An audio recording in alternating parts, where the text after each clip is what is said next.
Ya, Y ahí yo estoy grabando. ya, listo. Sí. Perfecto. Ya, entonces, bueno, bienvenidos a todos. Vamos a comenzar nuestro nuevo estudio. Hoy día corresponde dentro de la soteriología la santificación.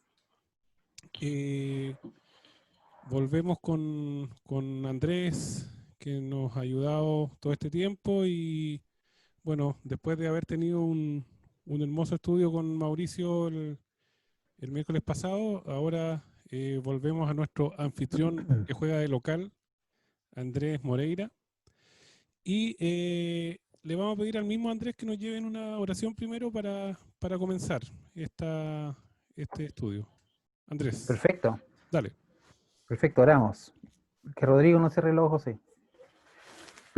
Señor, te damos gracias por una noche más que tú nos permites reunirnos, estudiar, Señor, de tu reino, tu palabra, Señor, tus principios, tus preceptos, tu voluntad, Señor, para que entendamos y para que pongamos por obra, Señor, tu palabra, tus mandatos, Señor, que podamos reflejar a Jesucristo en nuestra vida. Gracias, Señor, por esta oportunidad, gracias por los hermanos, Señor, porque cada uno de ellos crece en torno a ti, Señor, que eres el fundamento de sus vidas y la razón de su existencia, Señor. Te pedimos, Señor, por el poder de tu Espíritu Santo, que nos hagas comprender para poder hacer también tu palabra, Señor, para que sea vida en nuestra vida y que ella, Señor, sea nuestro gozo permanente, Señor. Lo pedimos en el nombre de Cristo, Señor. Amén. Ya. Bueno, Andrés, como siempre, una hora 20 y de ahí la ronda de preguntas. Y si surge una pregunta importante, ahí levantamos la mano Súper, y te podemos interrumpir, ¿ya? maravilloso. Así que dale Ya, nomás. pues, un solo favor le quiero pedir, si puedes agrandar un poquito el texto, porque mi pantalla como es un poquito chica, el texto del documento. Exactamente, ahí está fantástico. No, un poquito menos incluso, para poder leer y no me moleste el... A ver, déjame ver si puedo correr esto por acá. Súper. Ahí estamos entonces, ya. Comenzamos dándole la bienvenida a cada uno de ustedes, hermanos. No sé por qué razón no me veo yo acá, pero ustedes me ven, ¿cierto? Obviamente. Ahí está, ahí me vi. Saludos a cada uno en particular, a Claudio que se nos agrega ahora, que hace tiempo que no lo veo, espero que lo podamos ver. Gracias por los favores concedidos ahí con mi hija, ya vamos a tomar también tus servicios, así que ahí después te podemos hacer publicidad gratuita. Y a todos, bienvenidos. Estamos haciendo una serie para introducir también a Claudio, basándonos en general en el libro de Sproul, del doctor Sproul. Estamos eh, usando su texto como base, que se llama Todos somos teólogos, y a partir de este texto quedamos por entendido en cada sesión, vamos estudiando algunos capítulos, y en particular ahora del capítulo 44 de su libro sobre la santificación vamos a estudiar este tema que es complejo en algunos aspectos y a manera de introducción al tema de la santificación, quise ver esto como el proceso de santificación. Ese es el tema que tiene. La santificación como proceso, ¿ya? Eh, Podría ser dos, tres partes tranquilamente, pero voy a quedar con esta primera parte. Si fuera necesario, después podemos seguir haciendo algunas otras. Pero esto como introducción, me gustaría presentarlo como, justamente dice el título, como un proceso. La santificación es un proceso y como tal tiene un origen, tiene un desarrollo y tiene una culminación. Ahora, esto es parte de la obra del Espíritu Santo en la vida de cada uno de nosotros, pero en esta particular eh, etapa o desarrollo del plan de redención del Señor, el hombre forma parte de ella, a diferencia de las otras que el hombre no formaba parte activa. Aquí sí el hombre forma parte activa de este proceso. Y es lo que vamos a ver a continuación. Nosotros decíamos en las clases pasadas que el hombre era justificado por la fe y el estatus legal que le daba la justificación por la fe al creyente era de una posición frente a Dios. Y en esta posición el hombre ya legalmente aprobado y perdonado por Dios, no solamente Dios hacía un perdonazo de su vida, ¿cierto? Borrando su culpa, sino que hacía simultáneamente también a través de la imputación de la justicia de Cristo, que la persona fuera perfecta y cabal. El creyente entonces, al recibir la justificación por la fe, adquiere una santificación o una santidad, ¿cierto? Más que santificación, en realidad una santidad como estatus de perfección incluso que es permanente. Entonces Dios mira al hombre, una vez que es justificado, y así lo estudiamos, Dios mira al hombre en términos de perfección, porque mira a Cristo en el hombre redimido. Entonces, en vez de mirar a Manuel, a Claudio, a cada uno de nosotros, ve a su Hijo Jesucristo en nosotros. Entonces, de ese modo, porque se nos imputa o aplica la justicia de Cristo, Dios puede relacionarse con nosotros. Entonces ya tiene una relación con un hombre que es pecador, pero a pesar de que es pecador y santo a la vez, como decía Lutero, simultáneamente santo y pecador, aún así Dios tiene una relación con él en virtud de este atributo que es la posición nueva que tiene en Cristo de ser aceptado, de ser hecho hijo, de ser incorporado al pueblo del pacto.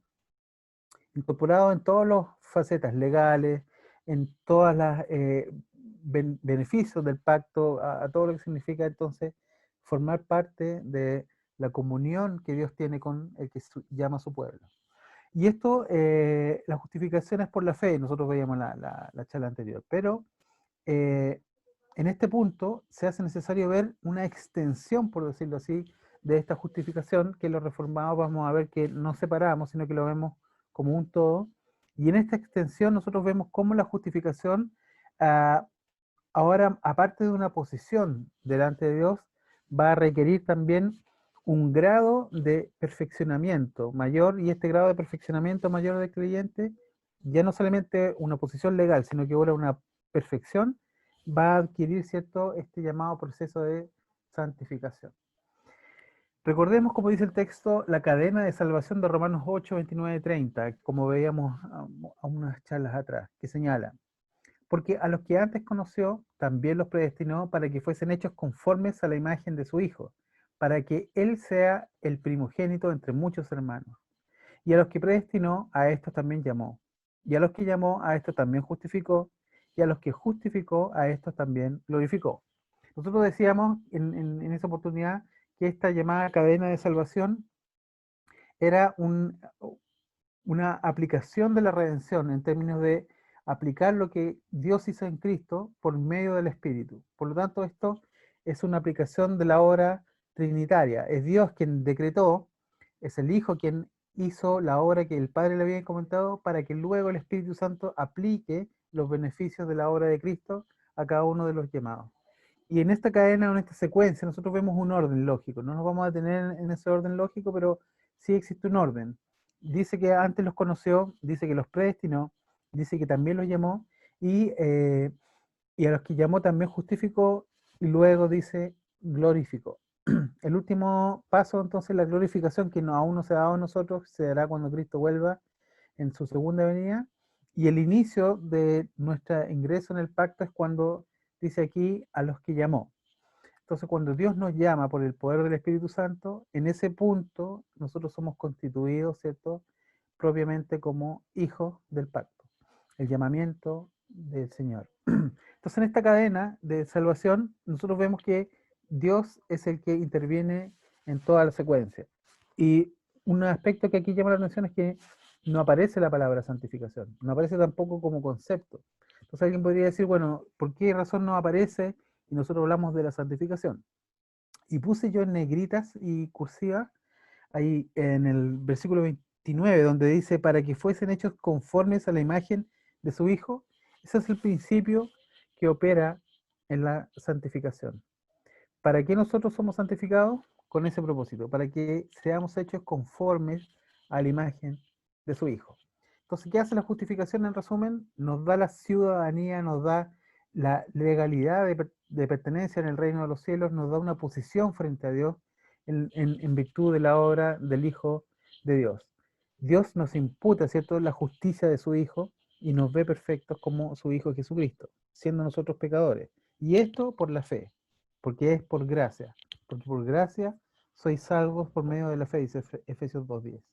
Entonces, de este modo, la justificación va a ser una entrada para que legalmente nosotros somos constituidos como hijos de Dios.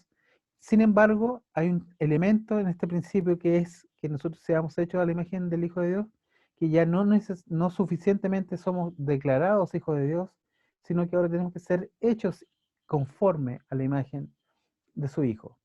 Y este ser hechos conforme a la imagen de su Hijo es un proceso, y es lo que vamos a ver a continuación. En el segundo párrafo dice, veíamos que estos elementos son de carácter monergista, es decir, que Dios toma unilateralmente la decisión de llevar a cabo en ellos la salvación, a quienes hace pasar por la cadena que lleva de eslabón en eslabón hacia la consumación de su plan. Está en el decreto soberano de Dios el Padre, razón por la cual el Hijo llevó a cabo su obra redentora para que luego la aplicase a los escogidos al Espíritu de Dios. Vale decir, nuestra salvación es una obra que debe ser atribuida íntegramente a la Trinidad. Sin embargo, esto nunca elude la responsabilidad humana, precisamente porque los escogidos son de Dios, siendo conocidos de antemano por Él y predestinados para Él, no para sí mismos. Y es aquí cuando entra el papel de la santificación, ese proceso de hacer conforme a la imagen de su Hijo. Entonces, cuando nosotros hablamos en el mundo evangélico de las obras, por ejemplo, nosotros las consideramos parte de lo que nosotros tenemos que hacer, ¿cierto? Para algo. Y muchos evangélicos interpretan que es parte de lo que nosotros hacemos para acumular cierto tipo de mérito, entre comillas, por decirlo así, para que Dios nos justifique por medio de las obras. Y esa distorsión del concepto de las obras ha sido problemático, porque en definitiva la pregunta es qué tipo de obra y cuántas obras nosotros tendríamos que hacer para que Dios nos justifique, en definitiva, que fue la pregunta que hizo Lutero. ¿Cuántos méritos yo tenía que adquirir para tener, cierto, la justificación y para que Dios me acepte en virtud de mis obras? Y ese es un problema tremendo porque contrapone, ¿cierto?, lo que yo puedo hacer como ser humano a lo que Dios hizo en Jesucristo en favor de la humanidad. En definitiva, choca con el Evangelio, porque deja de ser, ¿cierto?, el Evangelio una buena noticia para trasladarse a el mérito y las obras de la acción humana. Entonces el Evangelio deja de ser el poder de Dios para la salvación de los hombres. Y ahí tenemos un gran problema.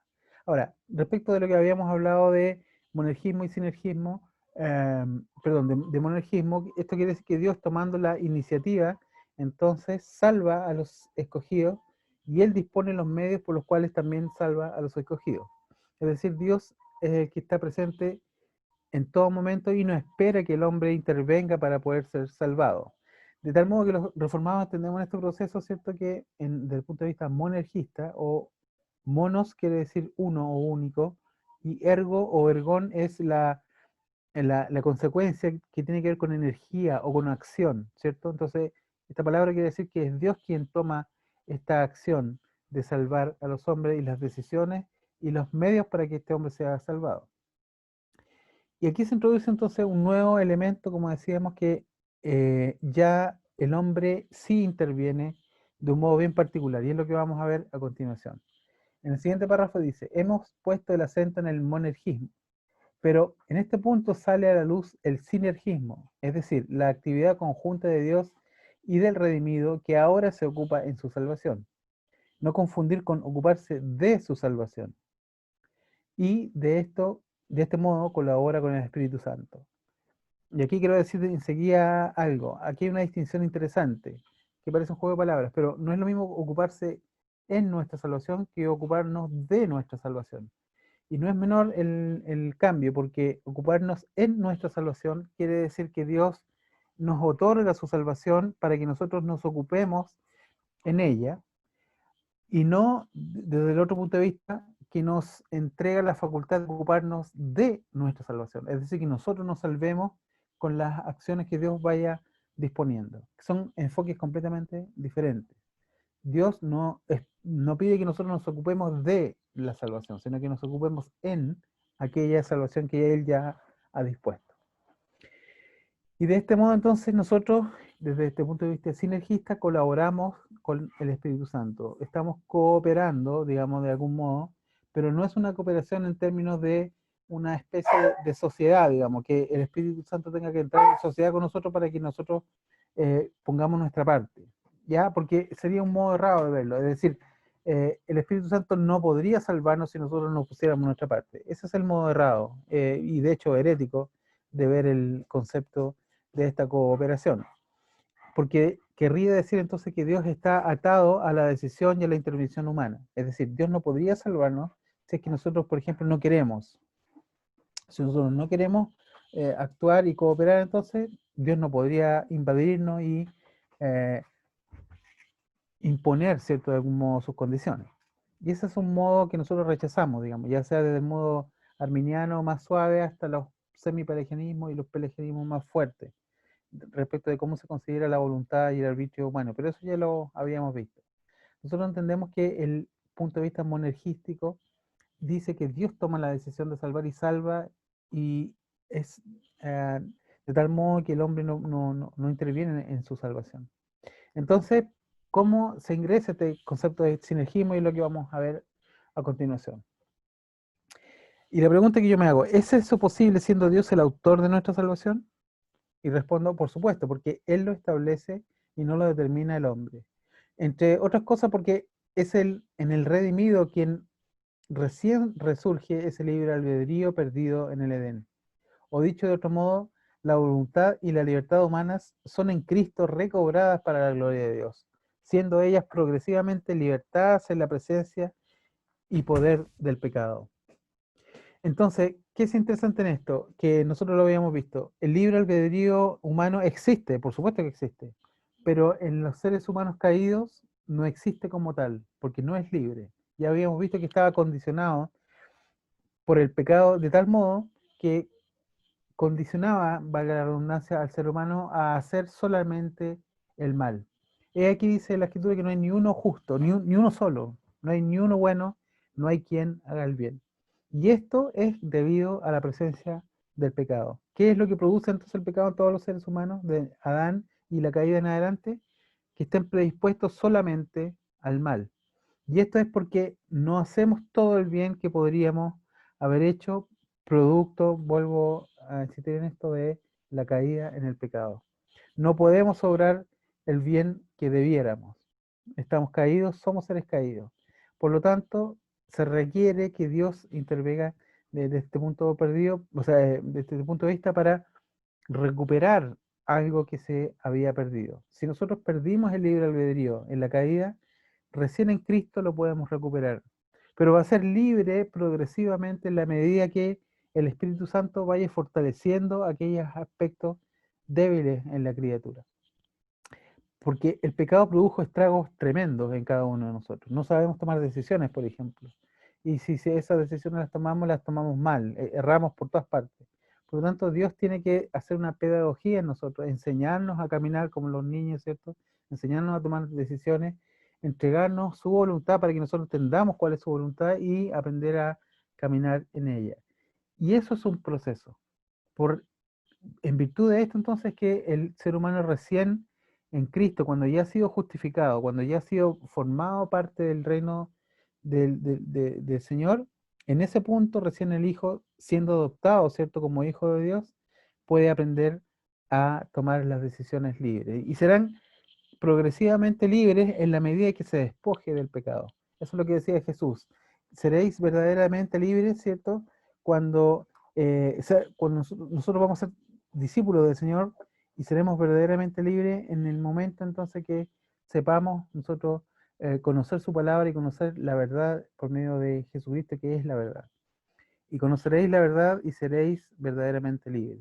Cristo es la verdad, por lo tanto, en ese punto recién seremos verdaderamente libres. Ahora, no somos verdaderamente libres en el momento en que conocimos a Cristo, porque nosotros hasta el día de hoy pecamos. Sabemos que esa presencia del pecado es fuerte todavía, en mayor o menor medida dependiendo de cada uno. Entonces, reconocemos que somos pecadores, y ese concepto de verdaderamente libre nos da la idea ya de una progresión. Somos progresivamente libres en la medida en que vamos conociendo y caminando cada vez más con Cristo. Y eso nos liberta del pecado, y al liberarnos del pecado entonces vamos siendo ingresados, ¿cierto?, al concepto de la santificación. Aquí sale un mensaje. Ahí está. Em, Quedamos en mi presencia por el pecado. Es una de las maneras de entender en líneas preliminares la santificación como proceso, tanto libertador del pecado como capacitador por la guía y el poder del Espíritu para vencer e ir en adelante de las tareas que Dios espera sean ejecutadas por sus hijos. Dios no nos dio a su Hijo también para que sea el primogénito entre muchos hermanos. Ya no serán llamados siervos, porque el siervo o esclavo no sabe lo que hace su señor. Eso está en Juan 15:15. De tal modo que incluso somos llamados amigos. Entonces, si nosotros somos hechos hijos de Dios desde un punto de vista declarativo, legal, forense por la imputación de la justicia que es por la fe, como veíamos anteriormente, y también lo reforzaba Mauricio en la charla anterior, ahora vamos a necesitar aprender a ser un hijo de Dios, a caminar como tal y a comportarnos del modo que se comporta un hijo de Dios, y es la razón por la cual entonces este es un proceso. De eso se trata la santificación. Y santificarse o adquirir santidad para el Señor será una actividad que involucra al creyente, lo hace partícipe en tanto sujeto salvado, para que sea progresivamente renovado a la imagen de quien lo rescató. El nuevo Adán, ¿cierto? Que es Jesucristo. Esto respecto de Romanos 5, me parece que habla de esto, del nuevo Adán. ¿Se acuerdan cuando Pablo habla del viejo Adán y el nuevo Adán? El viejo Adán en cuanto a criatura, que seríamos nosotros, ¿cierto? Adán, nuestro padre, en términos humanos, y el nuevo Adán sería Cristo en términos de una nueva creación. Y en ese sentido, entonces, en el nuevo Adán nosotros progresivamente aprendemos a andar y a caminar para ser hechos conforme a la imagen de este nuevo Adán. La justificación entonces nos pone legalmente en una nueva posición frente a Dios, mientras que la santificación nos enseña gradualmente a vivir conforme a este nuevo estatus, a una nueva ciudadanía que es celestial. Los reformados distinguimos entre justificación y santificación, pero no necesariamente las separamos, pues como señala el doctor Sproul, el fruto de la santificación es tanto una consecuencia necesaria como inevitable de la justificación. Y aquí hay que decir algo bien interesante. Esto no separar quiere decir que en el fondo forman un todo dentro del punto de vista de la salvación, ¿ya? Porque es inevitable que a aquellos que Dios llama efectivamente perseveren de modo efectivo. Y eso lo vamos a ver al final, vamos a hablar de la perseverancia de los santos. Pero es inevitable que un hijo de Dios dé los frutos, ¿cierto? Que Dios espera que se den. No puede ser de otro modo. Entonces, Jesús lo pone en términos del buen árbol. No puede el buen árbol dar malos frutos. Lo mismo que el mal árbol no puede dar buenos frutos. Entonces, todo aquel que es buen árbol, necesariamente, o sea, por necesidad, va a dar buenos frutos. ¿Cuántos? Eso es otro tema, pero lo importante es que dé buenos frutos. Y es la razón por la cual el Señor Jesucristo, de manera alegórica, por decirlo así, maldice a la higuera. Cuando el Señor quiso comer de una higuera, ¿se acuerdan? Y no halló frutos en ella, la maldice y se seca esta higuera y nunca más vuelve a producir frutos, digamos. Lo que esperaba Jesucristo en ese punto era obtener frutos de la higuera. Y como la higuera no tenía, el Señor la maldice. Es algo que nosotros debemos entender entonces. Cuando el Señor espera que un árbol produzca frutos determinados, ese árbol los va a producir sí o sí. Entonces, desde ese punto de vista, no quiero introducir con esta idea, digamos, que el Señor puede maldecirnos para que no produzcamos frutos. No es la idea del texto. Pero, sin embargo, Dios sí puede operar de tal modo que puede considerar algo que no está dentro del propósito que Él pueda haber establecido. Pero eso tiene que ver con la predestinación, lo escogido, no vamos a entrar en ese tema ahora. Ahora, el punto es que nosotros no distinguimos, o sea, si bien distinguimos entre justificación y santificación, no las separamos. Esto es algo interesante de ver. Es porque entonces la santificación va a ser una consecuencia inevitable de la justificación. Aquellos que son justificados de manera natural van a producir los frutos de santificación de manera inevitable. Porque Jesucristo dice que ese es nuestro fruto y el modo en que Dios espera que nosotros actuemos, llevando mucho fruto. Eso está en Juan 15. Todo el capítulo 15 de Juan es maravilloso respecto de cómo nosotros estando en la vid verdadera, ¿cierto? Insertados en esta vid, nosotros vamos produciendo frutos.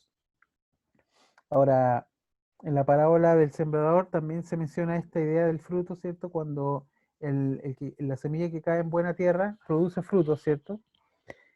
¿Cuál a 100, a 60, o sea, a 30, 60 o a 100 por uno? Es decir, independientemente de la producción del fruto, de la cantidad que produzca la semilla, lo importante es que produzca un fruto determinado. Unos van a producir más que otros, de manera evidente. Yo no me voy a comparar jamás, y espero que ustedes tampoco, digamos, se pueden comparar con el apóstol Pablo, por ejemplo, ¿ya? Que tuvo un fruto increíble.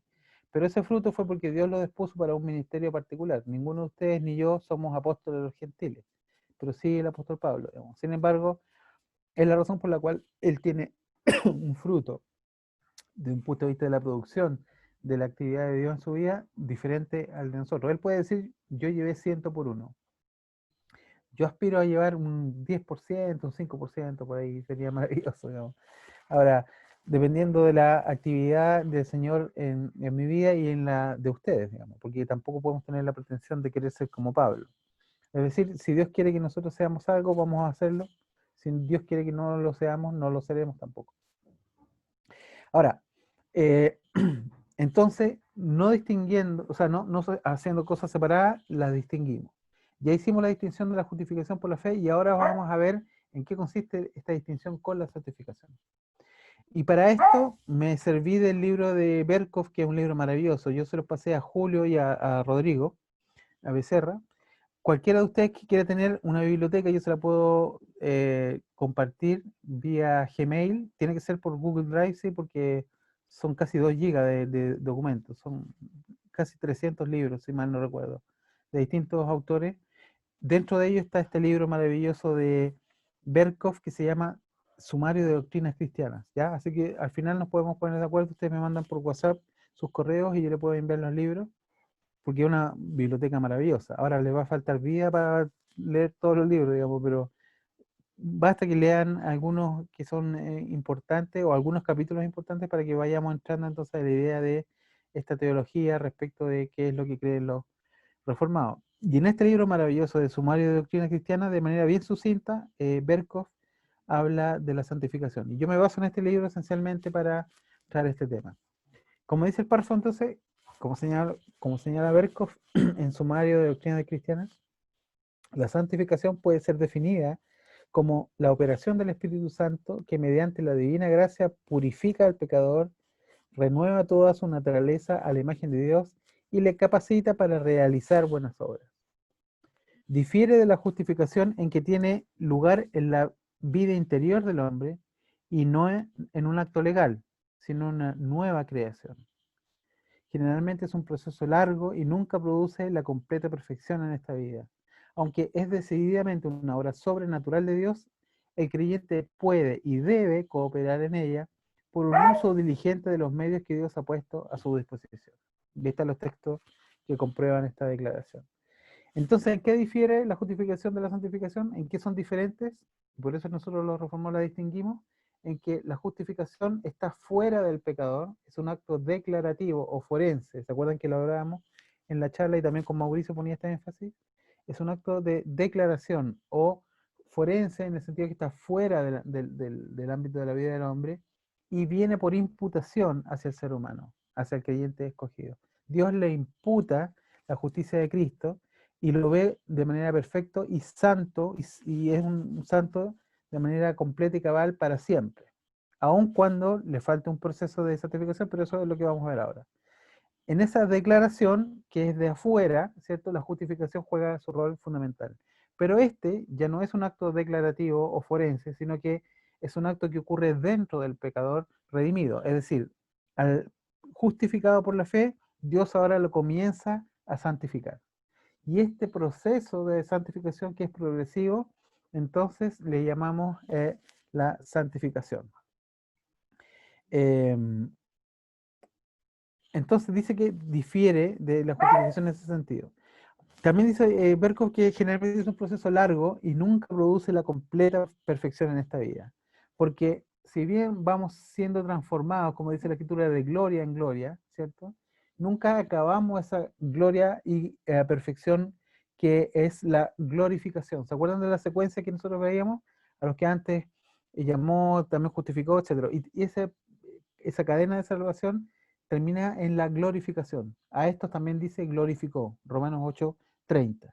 Pero ese glorificó en el futuro, ya cuando a Julio y a Manuel les salgan las alas, ¿cierto?, de ángeles que ahora no poseen, y seamos transformados a la misma imagen del Señor. Hoy día no poseemos esa imagen, solamente hemos sido llamados santos, no somos hechos completamente santos, porque el último paso es la glorificación. Pero antes de la glorificación tiene que haber pasos intermedios y progresivos de crecimiento en la santificación, y eso es lo que vamos a ver ahora, que es decididamente una obra, también dice, sobrenatural, porque es el Espíritu Santo el que la produce. Nosotros morimos a nosotros mismos, ¿cierto? Y por el Espíritu hacemos morir lo terrenal en nosotros, dice la Escritura. Pablo dice que haciendo morir lo terrenal en vosotros, ¿cierto? En Romanos y en Gálatas, dice que nosotros vamos progresivamente por el Espíritu santificándonos y adquiriendo esta nueva naturaleza. Y esta contraposición está en todos los textos acá bíblicos de carne y espíritu, va a ser la que nos va a acompañar continuamente. Pablo dice que él no hace lo que quiere, sino lo que no quiere. Entonces él ve que en sí mismo hay una tensión, y él encuentra que esta tensión es que el espíritu se opone a lo que él quiere. Y esto no es malo, es al contrario, muy bueno para él, porque cuando el espíritu se opone a la carne, entonces el espíritu, adquiriendo terreno y ganando terreno en la vida del creyente, va haciendo que éste vaya decidiendo y vaya adquiriendo la nueva naturaleza de manera progresiva por la acción sobrenatural del Espíritu Santo, no por nuestro propio deseo y no por nuestra propia voluntad. Y sería un error decir que nosotros nos santificamos por nuestro deseo, por nuestra voluntad y porque nosotros cooperamos porque somos choros y porque somos buena onda, digamos, y somos poderosos. Ese sería un error porque por el Espíritu, dice Pablo, nosotros hacemos morir lo terrenal en nosotros, no por nosotros mismos, nosotros no tenemos esa facultad. O sea, si fuera por mí, yo estaría en otro lugar y me iría a gastar la plata que tengo, ¿cierto?, con mujerzuela y iría a discotecas, ¿cierto?, o haría otras cosas y no estaría tratando de perseverar en la fe del Señor. Pero el Espíritu se opone a lo que yo quiero y hace finalmente su voluntad, limpiando mi vida del pecado para que mi voluntad vaya siendo restablecida. Y esta progresión, ¿cierto?, de esta libertad, cuando el Señor quita la presencia y el poder del pecado, en esa medida vamos siendo despojados del peso del pecado y en ese punto vamos adquiriendo esta santificación que es el poder obrar las buenas obras que Dios puso para que anduviésemos en ella. Entonces el creyente puede, dice aquí, y debe cooperar en ella por un uso diligente de los medios que Dios ha puesto a su disposición. Es un deber. Nosotros vemos todas estas citas bíblicas en el Nuevo Testamento que es un deber, digamos. De hecho, es tan así que cuando ustedes leen estas citas se van a sorprender de lo arminiana que parece la posición de Pablo, digamos, como que si la salvación de cierto modo dependiera del libre albedrío humano. Pero no es así en términos de que es Dios quien sobrenaturalmente va disponiendo los medios. Dios pone los medios, nosotros los recibimos de parte del Señor para crecer en ellos. En el siguiente párrafo entonces dice que la santificación no consiste en una simple supresión de lo que ya fue abandonado en la regeneración, sino que implica fortificar, acrecentar e intensificar la nueva vida. Consta de dos partes: la supresión de las contaminaciones y corrupción de la naturaleza humana, por un lado, y el desarrollo gradual de la nueva vida de consagración a Dios. Puesto que tiene lugar en el corazón del hombre, afecta naturalmente a toda su vida. Entonces, por un lado, suprime el pecado y la presencia del pecado. ¿Ya? Y por otro lado, va fortaleciendo los aspectos, como decíamos recién, de esta nueva vida en Cristo. Entonces, nosotros adquiriendo esta nueva ciudadanía y esta nueva vida en Cristo, si pues vosotros, dice Pablo a los colosenses, habéis resucitado con Cristo, entonces en esta nueva posesión y en esta nueva ciudadanía, nosotros ponemos la mira en las cosas de arriba y no en las de la tierra. Haciendo, dice en otro texto, morir lo terrenal de vosotros, quiere decir entonces que vamos adquiriendo esta nueva ciudadanía en términos de vivir como ciudadanos. La justificación nos da el papel legal, ¿cierto? Es la green card, no sé cómo se llama, la tarjeta esta de residencia que tienen los inmigrantes, el beneficio de poder vivir en un país como ciudadano.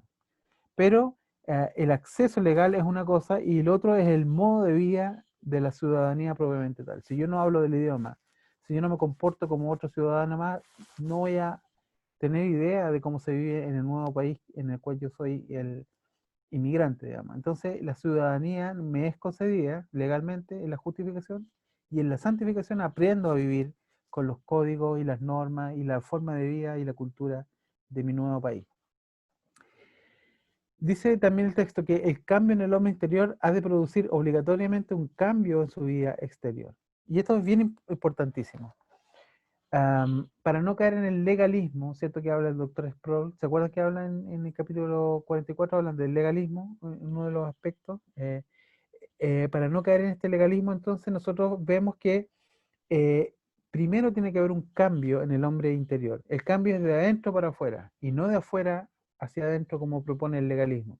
El legalismo que dice, parte por afuera, haz cosas, despójate de cosas, etcétera, afecta tu exterior para que luego el interior pueda ser también conmovido. Pero esta posición es al revés, es decir, parte desde el interior, como hace el Espíritu Santo, removiendo los aspectos de tu corazón para que hacia el exterior entonces las cosas también vayan adquiriendo su nueva forma. Entonces, el trabajo del Espíritu Santo es desde el interior hacia afuera, no al revés, como hace el legalismo. Entonces, el cambio va a ser progresivo, pero desde lo más profundo de este interior. ¿Qué nos distinguía antes de la conversión? Nos distinguía que nosotros amábamos el pecado. Y en la conversión odiamos el pecado. ¿Cuál es el problema? Que seguimos pecando y eso nos causa un conflicto interno enorme. Y ese conflicto, porque ya no amamos el pecado, sino que quisiéramos hacer la voluntad de Dios, ese conflicto de culpa es lo que genera el Espíritu Santo en nuestro interior para que no hagamos lo que quisiéramos. Entonces, cuando estamos en este conflicto es porque nos estamos santificando. Son los dolores que son adecuados en el crecimiento. Si alguno de ustedes tiene esta crisis, no se sienta mal por ello, digamos, ni pida perdón al Señor, sino que pida fuerza para que el Señor vaya transformando su interior. El problema está en el interior. ¿Qué es lo que nosotros más amamos? Lo que hace Dios con Abraham es interesante. Le dice, mata a tu hijo. Imagínense, el hijo de la promesa, el hijo que él había querido tener con su esposa toda su vida, con Sara, que era estéril. Lo viene a tener a los 80 años y el Señor le dice, mátalo. Y en definitiva lo que Abraham, lo que Dios hace con Abraham, como dice el autor de los Hebreos en un sentido figurado, es hacer resucitar a Isaac, porque cuando Abraham está dispuesto a matar a Isaac, en definitiva ya lo mató, porque lo mató en su corazón. Cuando Abraham le dice, hijo Isaac, ven, y más encima le hace que le lleve la leña en su espalda, en su corazón ya lo determinó. Y de hecho es lo que dice el texto. El Señor le dice, detente, le dice a Abraham, porque ahora sé, y ahí está la clave, ahora sé que lo habías determinado, digamos. Ahora estoy claro, digamos, que tu determinación del corazón tú la llevaste a la práctica. Tú ibas a matar a Isaac como yo te había mandado. Entonces, cuando Dios ve esto y se da cuenta que hay un cambio interior en el corazón, entonces Él le manifiesta su voluntad. Y de ahí en adelante llama a Abraham su amigo. Fue hecho amigo de Dios porque le creyó a Dios y le fue tomado por justicia. Entonces, en ese sentido, el creer en Abraham fue un cambio interior. Él creyó en el Señor y Dios, de hecho, cree al punto en que él profetiza que Dios se iba a proveer de un cordero. Es interesante porque no dice de un carnero, dice se va a proveer de un cordero, siendo que debiera haber dicho de un carnero, si es que fuera un sacrificio en términos de lo que se sacrificaba en la época. Ya las naciones en esa época particularmente se sacrificaban hacia las divinidades carneros, pero el cordero aparece en la lengua de Abraham como un horizonte de expectativas que es finalmente lo que nosotros entendemos es la promesa del Hijo de Dios. Dios se proveerá de cordero equivaldría a una declaración de fe en el caso del creyente Abraham. Y interesante entonces porque esto viene del corazón, proviene del corazón internamente, Abraham estaba siendo cambiado en su corazón para que luego lo externo fuera también siendo modificado. El cambio entonces en el hombre interior ha de producir obligatoriamente un cambio en su vida exterior, leímos. Que el hombre tiene que cooperar en la obra de santificación se desprende de las repetidas advertencias contra el mal y las tentaciones. Inicialmente iba a leer estos textos bíblicos, pero para no distraernos, porque tampoco tenemos aquí el lector de la Biblia, les dejo de tarea estos textos que están acá, pero es muy importante que ustedes en esta sección lean esas citas que están ahí, porque el hombre debe cooperar y es una voluntad de Dios, se expresa en el Nuevo Testamento, como se desprende de esta cita que están acá, digamos. No es que tengamos una opción de decir que no, digamos, sino que es una obligación. Haced pues morir lo terrenal en vosotros es un imperativo, que dice Pablo, ¿ya? No es que sea, mira, chiquillos, si ustedes están de buenas, si les fue bien en la semana, si no se han peleado con alguien, pucha, considérenlo. No. Hagan morir lo terrenal es un imperativo, es un mandato de la Escritura, ¿ya? Y el apóstol Pablo, inspirado por el Espíritu Santo, nos da a entender que en esta declaración, ¿cierto?, imperativa, hay un llamado al creyente a hacerlo. Ahora, ¿podemos hacerlo? Evidentemente no, pero debemos hacerlo. ¿Y para qué nos fue dado el poder del Espíritu Santo? Para llevar a cabo aquello que no podemos. Y por eso es una obra del Espíritu, como leíamos recién, y no un mérito o obra de nosotros. Es una advertencia. Ahora, contra el mal y las tentaciones, porque si algo nos caracteriza a los seres humanos es precisamente la presencia del mal y la tentación, que está dentro de nosotros todavía morando, no ha sido eliminado. Ya vamos a hablar un poco de eso. Y de las constantes exhortaciones a una vida santa. Entonces ya tenemos que es una obra progresiva, que es una obra sinérgica y que es una obra obligatoria. Entonces estamos obligados a santificarnos así no queramos hacerlo. Estamos obligados a estar en estos pasos de santificación. Aun cuando la santificación afecta a todas las partes del hombre, sin embargo, el desarrollo espiritual de los creyentes permanece imperfecto durante toda su vida. Yo podría preguntar cuántos dicen amén, digamos, y todos diríamos amén. ¿Somos imperfectos en nuestra santificación? Lo somos. Y no con orgullo, sino que en el fondo es la condición de nuestra existencia es que permanecemos imperfectos. Por un lado tenemos la declaración de justicia que nos hace perfectos, santidad perfecta como la de Cristo por esta imputación de justicia, pero por otro lado tenemos la paradoja y la contradicción de que nosotros somos seres imperfectos, ¿ya? Porque todavía está presente en alguna medida este pecado. Y esta es una condición de vida, ¿ya? Para que nosotros entendamos, y vamos a ver por qué razón, por lo menos desde el punto de vista reformado, no creemos en la erradicación del pecado, a diferencia del Holy Club de los wesleyanos, ¿cierto? De nuestro hermano Wesley, que ellos sí creían en la erradicación del pecado. Los reformados decimos que no es posible que el pecado sea erradicado del ser humano hasta la venida del Señor Jesucristo. Tenemos que luchar contra el pecado mientras vivimos. Ahí están los textos que lo comprueban. La vida del creyente se caracteriza por una lucha constante entre la carne y el espíritu. Aún los mejores creyentes tienen que confesar sus pecados. Ahí están los ejemplos que corresponden. En todas estas citas hallamos a los creyentes orando por el perdón, como lo hizo David en el Salmo 51, ¿no es cierto? O Daniel, cuando oraba por él y su pueblo, o exhortados a ello, y ahí están los textos, y luchando para alcanzar una mayor perfección. Esta verdad es negada por los llamados perfeccionistas, que sostienen que el hombre puede alcanzar la santidad en esta misma vida. Estos son los que yo les mencionaba del club de santidad de Wesley, en el Holy Club, allá en Inglaterra, del siglo XVIII. El problema de esta tendencia perfeccionista es que postulan ellos que el Espíritu Santo puede erradicar el pecado del pecador. En el proceso de la santificación, entonces ellos tendían o aspiraban, ¿cierto?, a que el Espíritu obrara de tal intensidad en un ser humano que el ser humano quedase vaciado del pecado, sin pecado. Ahora, esta es una aspiración que nosotros teológicamente y bíblicamente no le encontramos ningún asidero. No hay en la Escritura un asidero sólido que permita demostrar que esto es posible. Y aun si fuera posible, dentro del punto de vista de la Biblia, nos espera a nosotros una glorificación. Por lo tanto, la creación misma, dice Pablo, espera o aguarda la manifestación de los hijos de Dios para alcanzar esta paz, ¿cierto? Porque la creación gime. Y nosotros también, dice Pablo, gemimos también dentro de nuestro interior. Y en este gemido, tanto la creación como nosotros mismos tenemos que aguardar esta manifestación. Entonces, esa aspiración a que la creación y nosotros mismos seamos liberados completamente de la contaminación y la corrupción del mal, está situada en la glorificación y en la resurrección de nuestros cuerpos. Por lo tanto, es el argumento más de peso para pensar de que nosotros en definitiva en nuestra vida no vamos a alcanzar ese proceso de erradicación del pecado.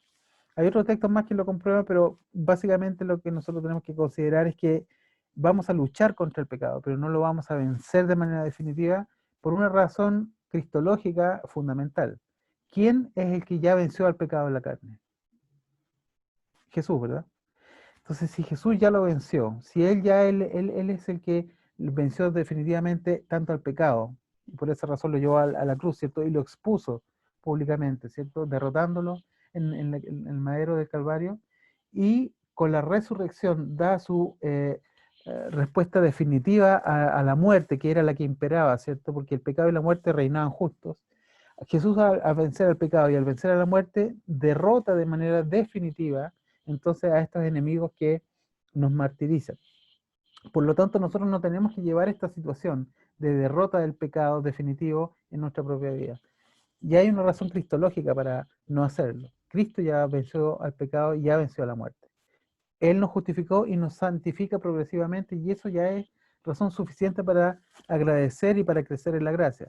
De lo contrario, tendríamos que llevar a cabo una obra de perfeccionamiento que ni siquiera el Espíritu Santo quiere llevar adelante. Entonces es la razón por la que los reformados rechazamos esta idea de perfección interna. El perfeccionismo entonces no está en nuestro horizonte porque el Espíritu Santo va a trabajar de modo que le corresponde a la gracia. ¿Se acuerdan de la famosa oración de Pablo? Le dice 3 veces al Señor que le quite un aguijón que tenía en la carne. A Pablo le pesaba: Señor, quítame este aguijón. Y las 3 veces el Señor le dice: bástate mi gracia. Entonces, la respuesta de Dios a Pablo fue: no, no te lo voy a quitar. Y esto parece insólito, sobre todo para un perfeccionista, digamos, porque el perfeccionista habría dicho: pero si un creyente le pide que le quite el aguijón, no sabemos qué puede hacer, no sabemos si es un pecado, si es una enfermedad. Hay discrepancias de los intérpretes y de los que han estudiado este tema. Unos consideran que es un pecado, otros consideran que es una deformidad o una enfermedad del cuerpo, etcétera. Pero sea como sea, era un aguijón que le pesaba. Y el Señor le dice: no, no te lo voy a quitar, porque mi poder se perfecciona en la debilidad. Y por esa razón Pablo dice: cuando yo soy débil, entonces soy fuerte. Entonces, ¿cuál es la ventaja de ser débil en este sentido? En depender del poder del Espíritu Santo, en el sentido de que en la medida que soy débil y reconozco mi debilidad y me humillo delante del Señor, el Señor se perfecciona en esa debilidad. Entonces, básicamente es la razón por la cual nosotros nos mantenemos en dependencia del Señor y en su poder para ser fortalecidos en el Señor y en el poder de su fuerza, como dice la Escritura. Y no en nuestra habilidad, ¿cierto?, que podamos manejar respecto del pecado. Un perfeccionista podría decir: yo puedo ir a un burdel sin ningún problema porque puedo dominar mi carne perfectamente, digamos, y voy y me meto a un burdel lleno de mujeres. Pero ¿qué pasa con el hombre que no puede vencer esa tentación y cae en el pecado en definitiva? Entonces, desde ese punto de vista, entonces, estaríamos en la condición de tentar al Señor si nosotros no podemos vencer todo pecado. Y como no podemos vencer todos los pecados, mejor declaramos que la perfección es imposible. El perfeccionamiento en esta vida es imposible. Lo que sí podemos hacer es pedirle al Señor que nos fortalezca, pero no podemos declararnos sin pecado o con el pecado erradicado. También continúa el texto. Se fijan en el hecho de que la Biblia manda a los creyentes a ser perfectos. Eso es cierto, están esos textos que lo podrían demostrar. Y habla de algunos como perfectos. Eso también es verdad, y están los textos que podrían demostrarlo. Y también en la declaración de que aquel que es nacido de Dios no peca. ¿Se acuerdan de Juan? Ese texto de 1 de Juan 3 dice que todo aquel que es nacido de Dios no puede pecar, porque la simiente del Señor le libra. Pero el hecho de que tenemos que esforzarnos para alcanzar la perfección no prueba que algunos ya sean perfectos. Además, la palabra perfecto, entre comillas, no significa siempre una persona completamente libre de pecado. Noé, Job, Asa, etcétera, fueron llamados perfectos, pero su historia demuestra claramente que no eran absolutamente sin pecado. Y el apóstol Juan quiere significar o bien que el nuevo hombre no peca o que los creyentes no viven en el pecado. Notemos que él mismo declara, si decimos que no tenemos pecado, nos engañamos a nosotros mismos y no hay verdad en nosotros. Entonces, esta declaración final es lapidaria contra los perfeccionistas, digamos. Porque si los perfeccionistas toman todos esos textos de Mateo y de Juan que leíamos arriba como la prueba de que se puede erradicar el pecado, entonces ¿por qué Juan dice eso al final? Se estaría contradiciendo Juan, ¿o no? Porque si decimos que no tenemos pecado nosotros, ¿qué dice Juan? Nos engañamos a nosotros mismos. Entonces, ¿cuál es la conclusión teológica, bíblica teológica? Nosotros tenemos pecado. El pecado mora en nosotros y está presente en nosotros, dice el apóstol Pablo. Por lo tanto, esta presencia del pecado nos hace débiles para que nosotros tengamos una dependencia del Señor. No que el Señor necesite del pecado para glorificarse, pero sí establece esta relación para que la glorificación sea nuestra proyección de la esperanza puesta en nosotros. De hecho, nosotros aguardamos algo y por eso permanece la fe, la esperanza y el amor. La esperanza es uno de los elementos esenciales. Porque si nosotros alcanzáramos en esta tierra, digamos, o sea, a Manuel le crecen aquí la tierra en las alas, ¿cierto?, de este ángel, y alcanza la erradicación del pecado acá, entonces llegó la esperanza, pues. No hay nada a que aguardar. Entonces, desde ese punto de vista, aguardamos la resurrección y aguardamos la glorificación de nuestro cuerpo. No ha llegado aquí y no va a llegar en este tiempo. Esa es la postura reformada. Respecto a la santificación y buenas obras, esto es bien interesante. La santificación conduce naturalmente a una vida de buenas obras. Hay una acusación contra los reformados que nosotros insistimos en que las buenas obras no juegan ningún papel y que nosotros hablamos y enseñamos de que no hay que hacer buenas obras. Esa es una acusación falsa.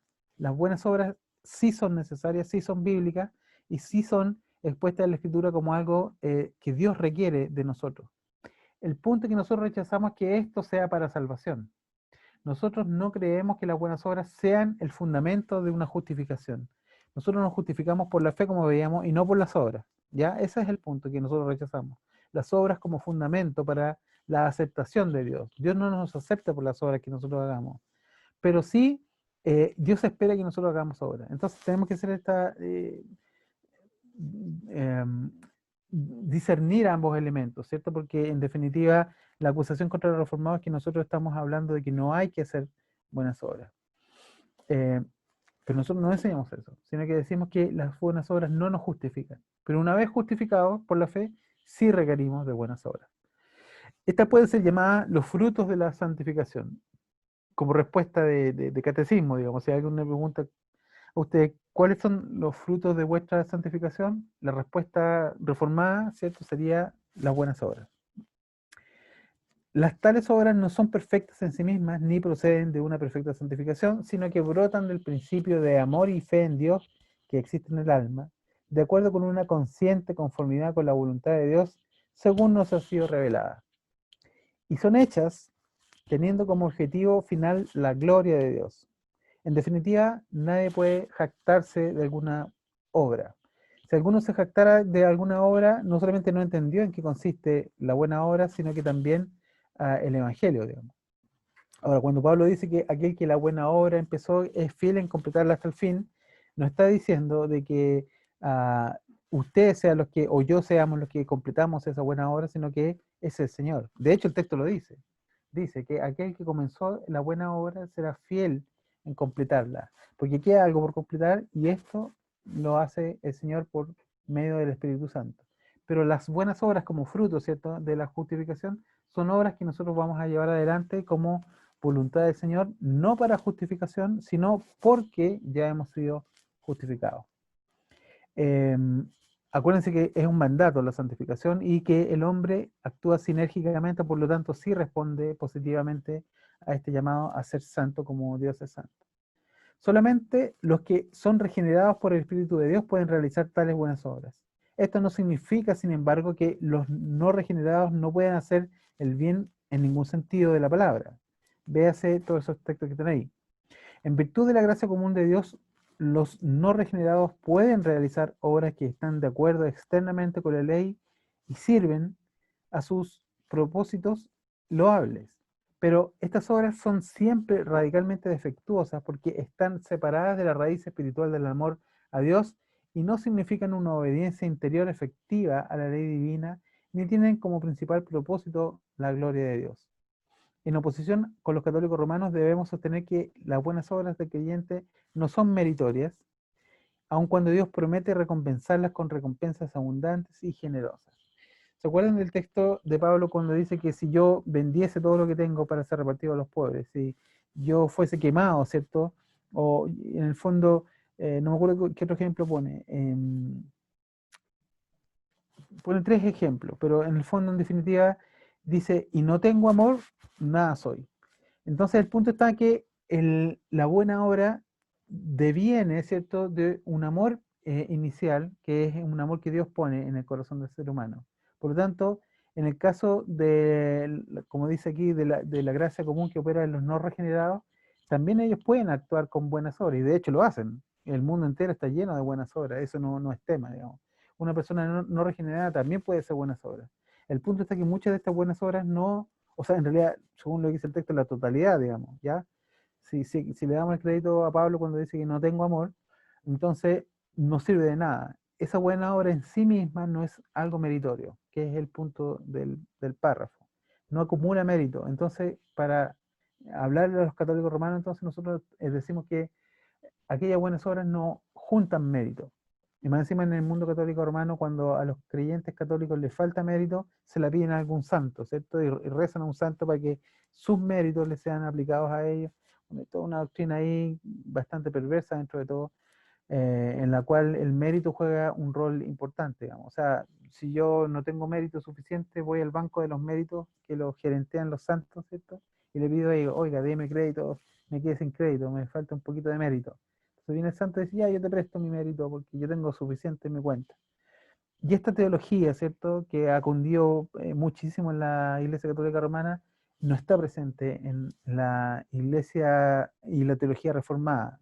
Y digo esto porque sí está presente, lamentablemente, en alguna parte de la Iglesia evangélica. Basta ver muchas de nuestras iglesias que tristemente han puesto en las obras, ¿cierto?, el descanso y en las perfecciones, ¿cierto?, y en el legalismo, han puesto la confianza de su aceptación frente al Señor. Yo, por supuesto, que soy un evangélico porque no me afeito, ¿verdad? O sea, porque me afeito, porque no tengo barba y no soy como eso, etcétera. Porque yo voy al culto, ¿cierto? Con mi terno, ¿cierto? Y con la Biblia debajo del brazo, digamos, con el desodorante espiritual. Y en definitiva, en conjunto de normas que nosotros hemos creado como evangélicos, por las cuales Dios nos admite dentro de su reino. Eso es legalismo y, en definitiva, ese legalismo no forma parte del mundo protestante, digamos, y menos el reformado, pero lo pongo como ejemplo porque es una realidad en nuestra iglesia. Bien, en oposición a los antinomianos, que interesante el término, digamos, el antinomiano, nomos quiere decir ley. Entonces, un antinomiano sería alguien que se opone a la ley o a las leyes. Es aquel que dice que no hay que obedecer ninguna ley, ¿ya? Que el Señor, como nos justificó y como ya hemos sido puestos en lugares de libertad del pecado, en definitiva, en términos legales, o sea, si pecamos no nos va a pasar nada porque ya hemos sido salvos, entonces no debemos actuar conforme a la ley. Y este desapego a la ley del Señor, a la ley, sobre todo, por ejemplo, en el caso de los 10 mandamientos, hace que estas personas vivan vidas seculares prácticamente. O sea, en el fondo, no se sujetan a ningún tipo de ley porque ellos dicen ya fuimos justificados por la fe. Y esto es un error muy recurrente dentro de la iglesia. El antinomianismo es el laissez-faire, digamos. Hagamos todo porque en el fondo no podemos cumplir la ley. Y es una mala lectura de Romanos, una mala lectura, una pésima lectura de la carta a los Gálatas. Porque estas cartas no se oponen a la ley como tal, sino que se oponen a una justificación por las obras, que es diferente. Pero no a la ley. Porque dice Pablo a Timoteo que la ley es buena si uno la usa legítimamente. Y este principio cala hondo en cada uno de los creyentes verdaderos. ¿Cómo es la escritura? Dice que es limpia toda la palabra del Señor.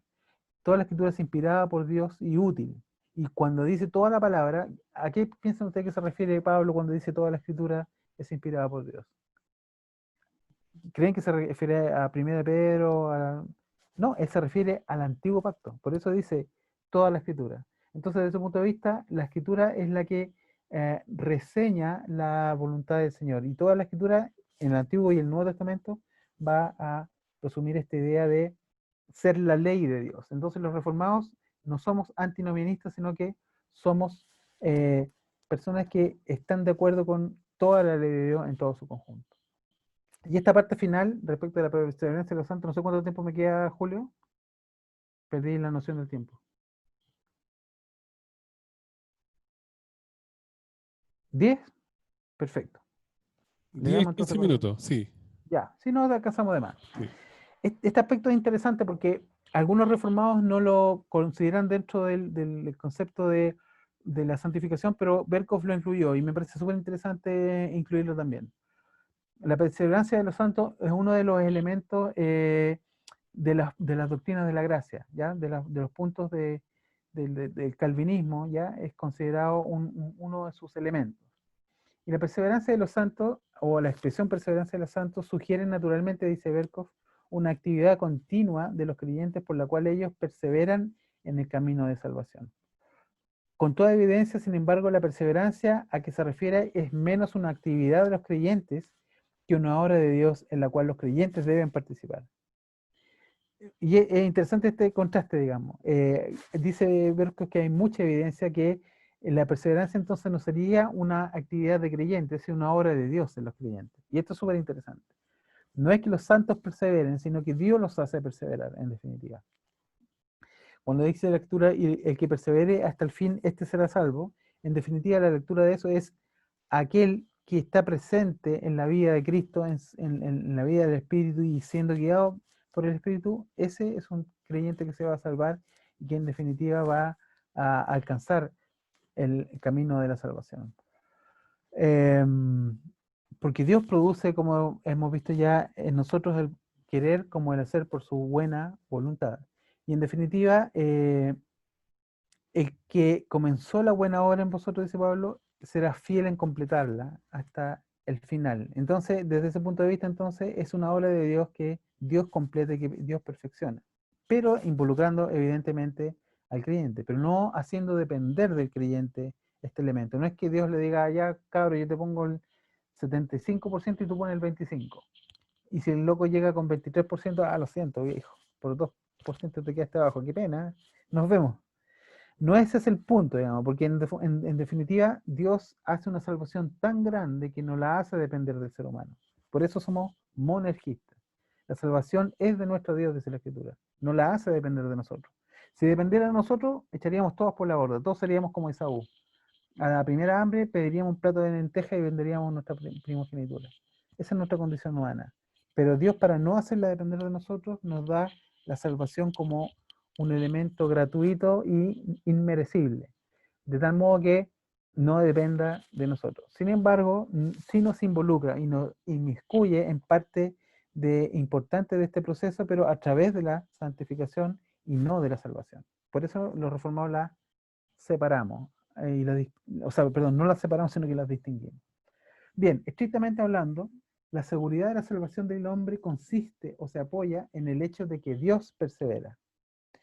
No de que tú perseveras, Dios persevera. Es decir, la perseverancia de los santos es un hecho que Dios hace depender por su propia obra y poder y gracia. Y de hecho, por eso es uno de los puntos del calvinismo, la perseverancia de los santos. Y en oposición a eso, ¿cierto? Se opuso Arminio, en realidad los arminianos posteriores se opusieron a la idea de la perseverancia de los santos, diciendo que en definitiva el ser humano sí aportaba desde su propia actividad, ¿cierto? Aportaba un elemento para que el hombre pudiera hacer dos cosas, o perseverar o caer de la gracia. Ya entonces, en definitiva, el hombre, desde ese punto de vista, entonces es el que persevera. Y la perspectiva reformada es Dios el que persevera o hace perseverar, que es lo mismo. ¿Ya? Por esa razón, entonces, nosotros estamos en pie, o por esa razón caemos, en definitiva. ¿Ya? En el momento en que uno pierde la vista en el Señor Jesucristo, comienza el camino de caída sin retroceso. Y hay una figura interesante. Yo recuerdo cuando el Señor Jesucristo estaba flotando en el agua en el mar de Galilea y Pedro lo ve, ¿se acuerdan de ese pasaje? Y Pedro ve al Señor y Pedro le pregunta si puede ir y el Señor le dice, ven, pues. Y Pedro comienza a caminar en el agua. Y esto es interesante, porque mirando al Señor y confiando en el Señor, Pedro puede hacerlo. Pero enseguida cuando se da cuenta de las circunstancias, cuando Pedro empieza a mirar para el lado y se da cuenta que hay una tormenta y que está peluda la cosa, se comienza a hundir. Entonces, en definitiva, quitando la vista del Señor, va a suceder invariablemente esto. Entonces, cuando nosotros estamos con la vista puesta en Cristo, puesta los ojos en Jesús, dice Pablo, autor y consumador de nuestra fe, en ese sentido nosotros podemos caminar. El llamado a los filipenses que les hace, en definitiva, a perseverar, tiene que ver con esto, con tener los ojos puestos en Jesús, siendo el autor y el consumador de nuestra fe. No solamente el autor, sino que la consuma. Porque si Dios hubiese dejado en usted o en mí el parte de la consumación de la salvación, les aseguro, hermano, que la perdemos. Todos cooperamos y con ese 0,01% que aportaríamos nosotros para nuestra salvación, la echamos a perder. Entonces Dios no dejó nuestra salvación en nuestras manos en ningún aspecto. Esa es la eh, esencia y la firma de los monergistas. La salvación es enteramente de nuestro Señor. Sin embargo, esta perseverancia de los santos es interesante porque dentro de este elemento de la perseverancia sí está la santificación como un elemento presente. Entonces, la perseverancia puede ser definida como la operación continua del Espíritu Santo en el creyente por medio de la cual la obra de la gracia divina, una vez empezada en el corazón, es continuada y hecha completa. Esta doctrina está claramente enseñada en las Escrituras, están los textos. Y es solamente cuando nosotros creemos en esta perseverancia de Dios que nuestra vida puede alcanzar la seguridad de la salvación. Fuera de los círculos reformados, esta doctrina no encuentra aceptación. Se dice que es contraria a las Escrituras, las cuales nos advierten en cuanto a la apostasía, y están los textos que supuestamente lo confirman, y exhorta a los creyentes a continuar en el camino de la salvación, los textos que supuestamente lo confirman, y aún nos presenta casos de apostasía, que justamente son lo que expresan esos textos. Ahora, tales exhortaciones y advertencias parecen asumir la posibilidad de una caída, y en algunos casos parecen probarlo completamente. Pero estas advertencias prueban solamente que Dios obra usando medios y quiere que el hombre coopere en la obra de la perseverancia. No hay prueba de que los apóstatas que se mencionan en las Escrituras fuesen realmente creyentes. Y esta es la postura reformada. ¿Judas se ahorcó y se murió y fue un apóstata? Por supuesto. La pregunta es que nos hemos reformado, ¿era creyente? Entonces, la respuesta que damos reformado es no, no era creyente. Por lo menos en el caso de Judas decimos que era el hijo de perdición. O sea, estaba puesto para ese fin, y es más, y Jesús ora explícitamente en Juan 17 por esto. Cuando Jesús en su oración sacerdotal en Juan 17 dice que ninguno de estos se perdió, excepto el hijo de perdición, para que se cumpliese la escritura. Entonces, desde ese punto de vista, ya Judas estaba reservado en la escritura, justamente, de hecho, hay un texto en la escritura que lo comprueban, digamos, cuando dice hermosa precio por el que pagaron, no me acuerdo cómo dice el texto, pero pagaron por mí o algo así, por el que me vendieron. ¿No? Eso está en el Antiguo Testamento, refiriéndose a las 30 monedas de plata.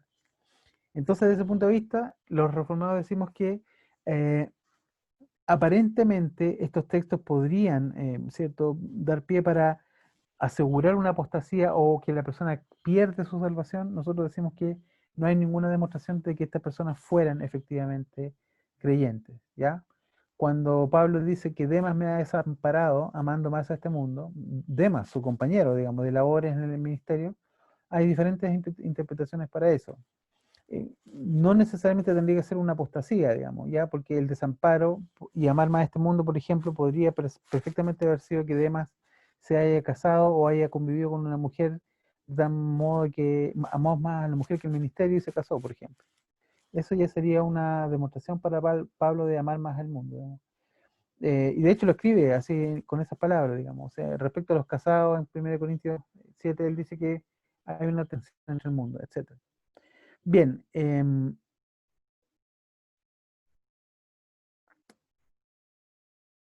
terminamos por eso, ¿no? Claro, exactamente. Entonces, en definitiva, si ese es el último texto, para cerrar el asunto y ir a las preguntas, entonces estamos hablando de que la santificación es una obra sinérgica que produce el Espíritu Santo en el creyente, limpiándolo de la presencia y del poder del pecado, para que éste pueda, por su libre albedrío, ahora libre de manera progresiva, en la medida en que Cristo lo hace libre, ¿cierto? Puede ir obrando las obras que el Señor espera que se hagan para glorificarle. El objetivo de las buenas obras, recuerden que esto está en el Nuevo Testamento, dice que estas buenas obras fueron preparadas de antemano para que anduviésemos en ellas, pero no para glorificarnos a nosotros mismos, sino que para glorificar al Señor. Estas buenas obras glorifican a Cristo y de hecho son las que muestran la vida de Cristo en nosotros. Por eso Jesús dice, así alumbren vuestras buenas obras delante de los hombres. Es el medio por el cual se refleja la vida interior, ¿cierto?, de Cristo en nosotros y no nuestra justicia o nuestra valía personal. Y de ese modo entonces la santificación es un proceso y en este proceso, no sé quién se cayó ahí alguien se dio vuelta. Pero bueno, el asunto es que la santificación entonces, ahí está el pastor.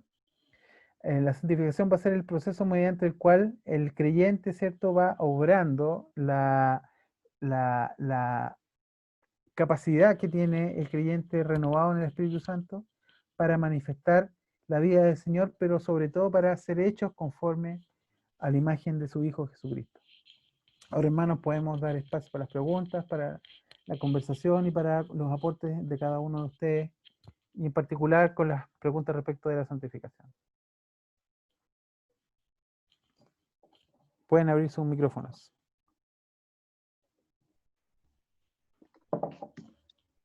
Yo tengo una pregunta, estimado. Perfecto. Adelante. Dale, dale. Hablaste de libre albedrío, Sí. pero sin embargo, bíblicamente no encontramos el término libre albedrío, y cuando Jesús habla acerca de que la verdad os hará libres, él habla, lo entiendo como libres del pecado, Claro. pero no habla de una libertad para hacer, finalmente, porque ¿qué libre albedrío hay frente a la omnisciencia de Dios, digamos? O sea, ¿en qué momento tenemos ese libre albedrío? Sí. Esa es mi pregunta. Mira, rápidamente, ya lo habíamos visto en alguna de las charlas anteriores. Adán y Eva tuvieron libre albedrío. En el jardín de Edén, a todo esto libre albedrío quiere decir libre voluntad, ¿ya? Porque la palabra albedrío es voluntad. Entonces, la voluntad es libre en el caso de que no esté ni determinada hacia el bien ni hacia el mal.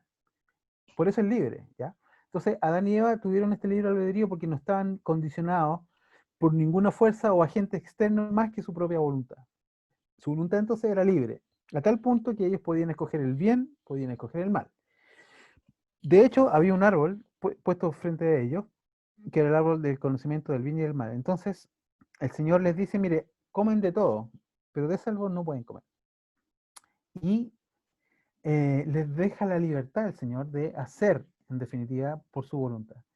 En el ejercicio de su libre albedrío, Adán y Eva lo que hacen es desobedecer. Sí. Entonces ellos no desobedecen por causa del pecado, porque el pecado todavía no había venido. ¿Se entiende, no? Ellos desobedecen desde el punto de vista de no estar predeterminado ni al bien ni al mal, pero ellos desobedecen, escogen siempre desobedecer.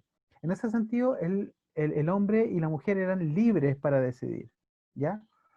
Eso, con la caída, nosotros conocemos la historia, eso se viene abajo. El libre albedrío desaparece porque el hombre está condicionado por el pecado desde ese punto en adelante. Siempre es pecador, ¿cierto?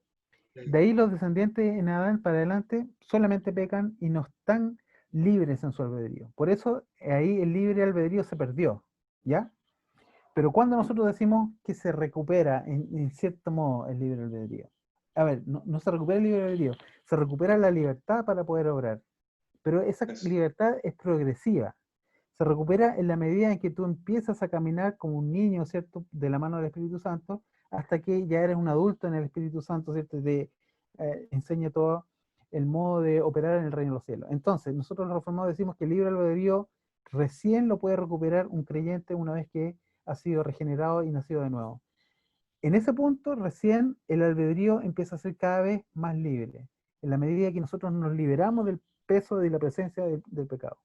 Entonces los reformados no creemos en el libre albedrío humano, pero sí creemos que los creyentes pueden progresivamente ir de a poquitito recuperando la libertad, porque el pecado, al estar cada vez menos presente en sus vidas, aunque no está completamente presente, pero cada vez menos presente, cada vez pueden tomar decisiones correctas y libres sin presencia del pecado. Porque el Señor, por eso Sí. dice que seréis verdaderamente libres en ese sentido, ¿ya? Y tu acotación es precisa, es correcta, digamos. Solamente en Cristo nosotros podemos ser libres de la presencia del pecado por el poder del Espíritu, ¿verdad? Y en ese punto Sí. entonces estamos recuperando parcialmente ese libre albedrío. Y que jamás va a ser libre hasta que el Señor vuelva. Porque siempre va a haber una pizca de pecado en nosotros, incluso en la gente que predicaba el Evangelio, digamos. Pablo llegó a decir que había gente incluso que predicaba mal el Evangelio de Cristo, pensando añadir a mis prisiones, digamos. Entonces, ya sea que lo prediquen bien o mal, decía Pablo, no importa, me gozo de que el Evangelio esté siendo predicado. Entonces, incluso uno podría llegar hasta predicar el Evangelio por una motivación errónea, ¿ya? Mire, imagínense, predicar el Evangelio. Podríamos predicar el Evangelio para ganar clientes, en vez de para ganar almas. ¿Se entiende, no? Entonces, desde el punto de vista, claro, y para llenarme los bolsillos, pues, vengan acá a dar su ofrenda de amor, ¿cierto? O lo llamamos hoy día, ¿cómo se llaman? Pactos, no sé cómo se llaman. Y podría estar siendo predicado el Evangelio con esas motivaciones cargadas de pecado. Pero el Sí. Evangelio nos va a libertar y seremos verdaderamente libres en la medida que el Espíritu Santo nos convenza, ¿cierto?, internamente de pecado, de justicia y de juicio, y que por la palabra del Señor nosotros vayamos retomando la capacidad de elegir y de operar nuestra voluntad. Eso, a grandes rasgos. No sé Y si pensando, responde. bueno, esto ya es un comentario, y pensando que un creyente regenerado ha puesto de rodillas la voluntad, ha puesto en servicio a la voluntad, digamos. Eso es un pensamiento de alguien regenerado, digamos, y por eso mismo es que hay libertad en Cristo, digamos, entonces. Sí, claro, pero incluso en el caso de los creyentes, esa voluntad puede estar incluso todavía contaminada por el pecado, como te decía, porque puede haber alguien renacido, alguien regenerado, porque renacido o regenerado es la misma palabra, ¿ya? Alguien nacido de nuevo, esa es la idea. Puede haber una persona nacida de nuevo que comete un terrible error, digamos, y de hecho eso le pasó al apóstol Pedro. Ya el apóstol Pedro andaba de manera hipócrita, ¿cierto? Con los judíos comía con los gentiles, pero en esa doblez, digamos, de ánimo, en esa hipocresía, cuando lo cacha Pablo, lo llama terreno, le dice, ven para acá, cabrito, y lo pone en su terreno. ¿Te acuerdas de ese pasaje o no? Imagínate, el apóstol Pedro era un hipócrita. Entonces, lleno del poder del Espíritu, el apóstol Pedro en su voluntad entonces también podía trastabillar, digamos. Y cualquiera de nosotros, en definitiva. Entonces nuestra voluntad puede estar todavía contaminada por las trazas de la presencia del pecado, a tal punto que nosotros pensemos que estamos orando correctamente, siendo que es el pecado que opera en nosotros el que está manifestándose y manchando nuestras buenas decisiones. Por eso nuestra voluntad, nuestras decisiones van a ser libres solamente cuando vayan teniendo cada vez menos presencia del pecado. A eso me refiero. Sí, Muchas gracias. yo quería hacer como una acotación Ujú. y poniéndome en el lugar de un arminiano, ¿ya? Por ejemplo, esto es medio complicado lo que me complica formular la pregunta, pero es algo de lo que leía del doctor Sproul, que, bueno, es natural que un creyente justificado tenga que demostrar frutos, ¿cierto? Ahora, como tú decías, hay creyentes que sí demuestran muchos frutos, otros que quizás demostrarán menos, pero ¿cuál es la línea? O sea, para decir, pucha, ese tipo, chuta, solo Dios sabe si ha sido justificado o no, ¿no? O sea, ¿qué debe demostrar realmente una persona para ser un creyente? Para ser realmente un creyente. Esa es, Súper, súper buena pregunta. ¿Y sabes por qué es muy buena? Porque me la hago todos los días. claro, En definitiva, nosotros tenemos muchos arminianos, digamos, y de hecho hay un dicho calvinista que dice que uno nace arminiano, digamos, y con el tiempo se vuelve calvinista. Porque en el fondo es una pregunta correcta desde el punto de vista de como uno entiende, por el fruto se conoce el buen árbol, ¿cierto? Porque si alguien ve a una persona obrando bien, uno podría decir, según ese pasaje, si hace buenas obras, entonces es un buen árbol, por lo tanto es una persona salva, ¿verdad?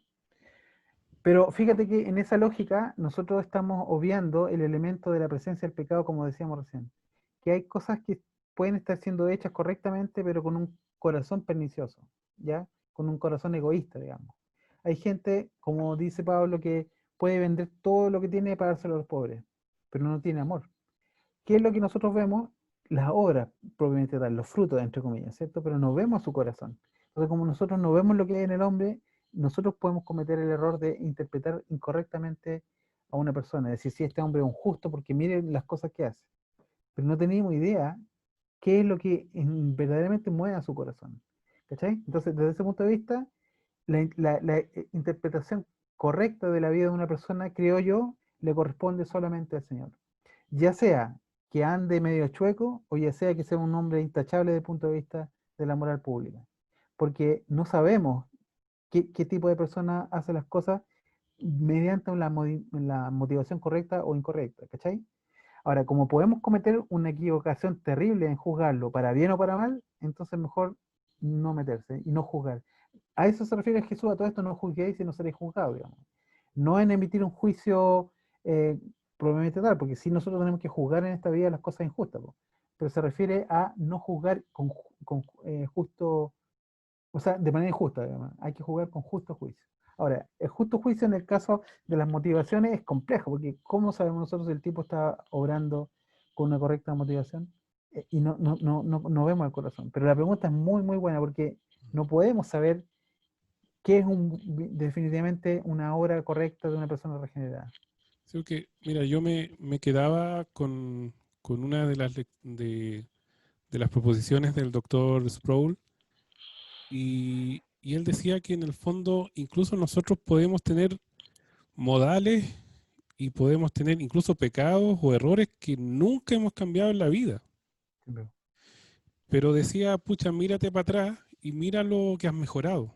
Mira lo que has madurado en Cristo, ¿ya? Y uno hace ese ejercicio, pucha, en mi caso, yo creo que poco, pero sí he progresado algo, ¿ya? En personalidad, en paciencia, en distintas cosas, ¿ya? Pero en el fondo yo creo que todo va hacia un análisis hacia uno mismo, en el fondo Mm, con el Señor, que es lo más sano de hacer, creo yo. mm. Y por otro lado está como lo que tú hablabas, ¿cierto? De que del lado arminiano, nosotros estamos insertos en un mundo arminiano en la iglesia pentecostal. Siempre te dicen, salvo siempre salvo, entonces no tenemos que hacer ni una cuestión. Entonces ellos ya te están jugando como, ¿cómo es el término que usaste? Antinomiano, Como antinomiano. O sea, claro, ellos dan por sentado que eres antinomiano y que no respetas la ley de Dios. claro. Y no la respetan, ¿no? Y por lo tanto, ellos sí la respetan, y como la respetan tanto, de hecho, están en una posición moral muy superior a ti. Y en Mm. el fondo están pecando terriblemente también, o sea, están teniendo un orgullo horrible, o sea, tremendo. Ahora, fíjate que ese es el más grave pecado, po. Ahora, fíjate a quién trató más duro Jesús en el Nuevo Testamento. A los El que, análisis. a los que supuestamente tenían una moral superior. A los que se portaban mejor, po. Sí. A los que le daban diezmo de todo, a los Mm. que decían gracias Señor, oraban 3 veces al día. Entonces, en definitiva, ¿por qué Jesús era tan duro con los fariseos? Porque alguien podría decir, oye, ya, pues Jesús, bájale un poquito, o no, si estos gallos se esfuerzan, hacen lo que pueden, po. Pero el problema que Jesús ve es el corazón, po. ¿Qué es lo que ellos querían? ¿Por qué hacían sonar trompetas? Oigan, mírenme, voy a dar esta plata. Y hacían sonar trompetas. El orgullo, ¿no? Claro. Entonces, en definitiva, el reconocimiento público, que los exalten, que los llamen para esto, para lo otro, para que los reconozcan. Entonces, ellos en el fondo no estaban dando sin que la mano derecha sepa lo que hace la izquierda, sino que en el fondo querían reconocimiento. Y eso que ve Dios lo condena. Por eso Jesús era tan duro con ellos. Y Porque la sí, motivación con que decían era incorrecta. sigue siendo una delgada línea porque el hecho de, desde cantar una canción en la iglesia, Claro. hasta hacer obras sociales puede ser incluso un acto pecaminoso. ¿Te puedo contar un testimonio? Bueno, y Sí, aquí están todos los testigos aquí. ¿Está grabándose o no? ¿Sí? sí. Ya, bueno, voy a ser más suave ¿Ponemos entonces. pausa o no? No, está bien, no, Ah, no ya, está bien. Es que ya. quería ver qué tanto color le ponía, digamos. Pero el punto es que yo me he visto en las alabanzas de la iglesia escuchando las voces y haciendo armonía, armonizando. Entonces, y de repente hago una segunda, una tercera voz. Y digo, oh, qué mortal, y me voy a la bola, oh, me voy a la bola de la armonía. O de repente critico, oye, sé que más o menos nomás el hermano se pifió ahí, en el culto. Entonces, yo con muchísima facilidad me salgo de mi contexto de adoración, porque a Dios le interesa de mi corazón, para ponerme en contexto mecánico de una visión de la música. ¿Me explico, no? Sí. Entonces me salgo del culto y entro en la mecánica musical, eh, y dejo de adorar a Dios. Entonces no me gozo en el Señor, y de hecho muchas veces, yo creo que a usted le ha pasado, o a lo mejor yo soy el más pecador que todos ustedes, digamos. Muchas veces me veo repitiendo veo la letra sin nada, mientras estoy pensando en la pega, hoy no hice esta otra cuestión, chura, y esto otro. O miro a un hermano, o digo o estoy pegado con una discusión anterior. Yo me he visto en esa dinámica muchas veces, digamos. Es decir, yo me veo fuera del culto constantemente. Y en ese momento le digo, perdón, Señor, y me enchufo de nuevo. Tengo una especie ¿cómo se llama este problema que tenés tú, Julio? Cuando uno se desconcentra rápidamente. Déficit atencional, sí. Eso, tengo un déficit atencional litúrgico, digamos. Entonces me tengo que estar enchufando constantemente porque mi corazón me llega para allá, po. Y Claro. eso lo reconozco, ¿cachai? Y yo digo, Señor, yo no quiero hacer esto, ¿me entiendes o no? Sin embargo, lo tengo, lo poseo, digamos, ¿ya? Y tengo que dar testimonio de esto porque es una realidad en mí. Claro. Pero ¿dónde está? Seguimos con la línea delgada, porque yo conversaba con un amigo hace tiempo atrás y yo le decía, oye, me gustaría hacer esto con los cabros de la iglesia, me gustaría de repente, y con mi esposa lo hemos conversado, en invierno, cuando se podía salir a repartir un café a gente que necesita estar abrigado. Y me decía, ten cuidado, que no se convierta en un ídolo de tu corazón. Mm.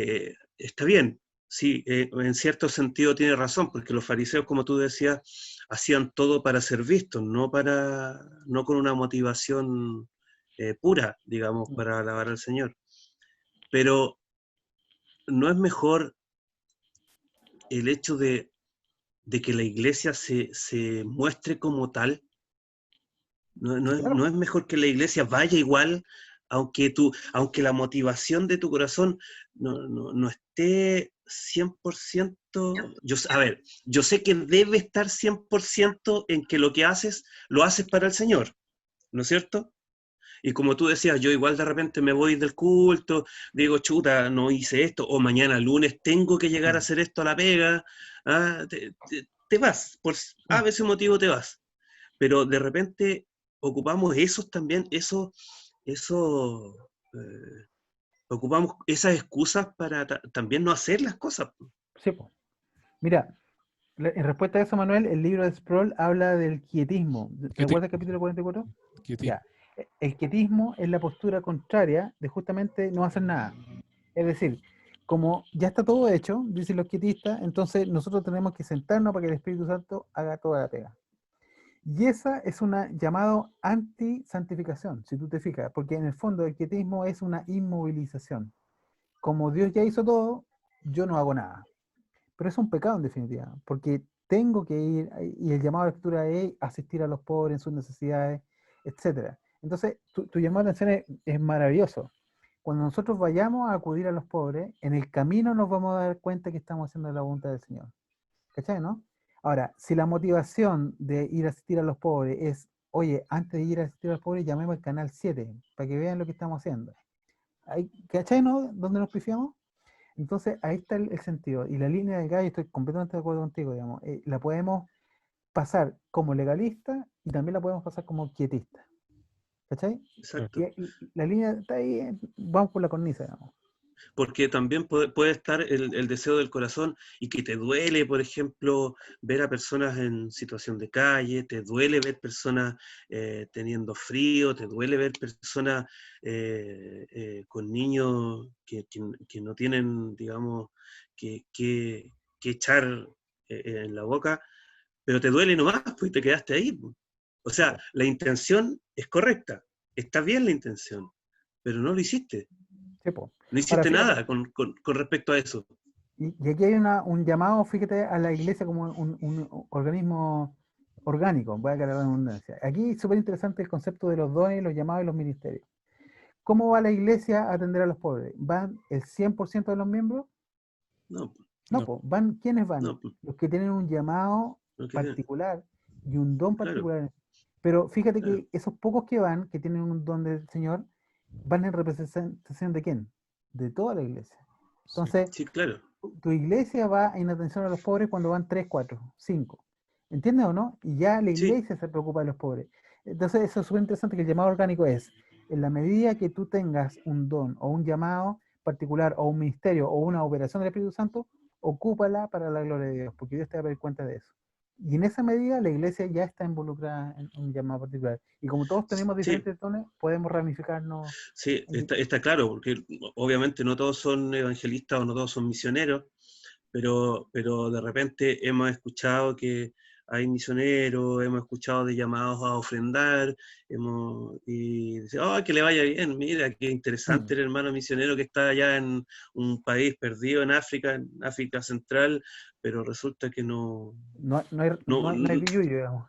Sí, po. exacto, no nos ponemos tampoco para la obra misionera, no Y nos ponemos Pablo para dice, nada. Y Pablo dice que la ofrenda será acepta solamente en la medida que se tenga algo que ofrendar. Po. De lo Claro, contrario, si claro, no tenéis, no hay claro. ofrenda en la cuestión. Sí, No, Y ahí ahora, claro, está un claro. muy buen punto. disculpa Andrés, también, bueno, esto es parte del proceso de santificación, pues si quizás tenemos un llamado para hacer algo, en el caso, por ejemplo, de la música, eh, en el fondo uno va madurando en el Señor y se va dando cuenta que la música es un medio y no es tan importante, o sea, lo importante es exaltar al Señor. Y no por eso Exactamente. va a dejar de tocar bien la música, ¿me entiendes? Sí, po. Y es más, y esto es súper interesante desde el punto de vista reformado en un concepto que se llama la mayordomía cristiana, porque es bien interesante.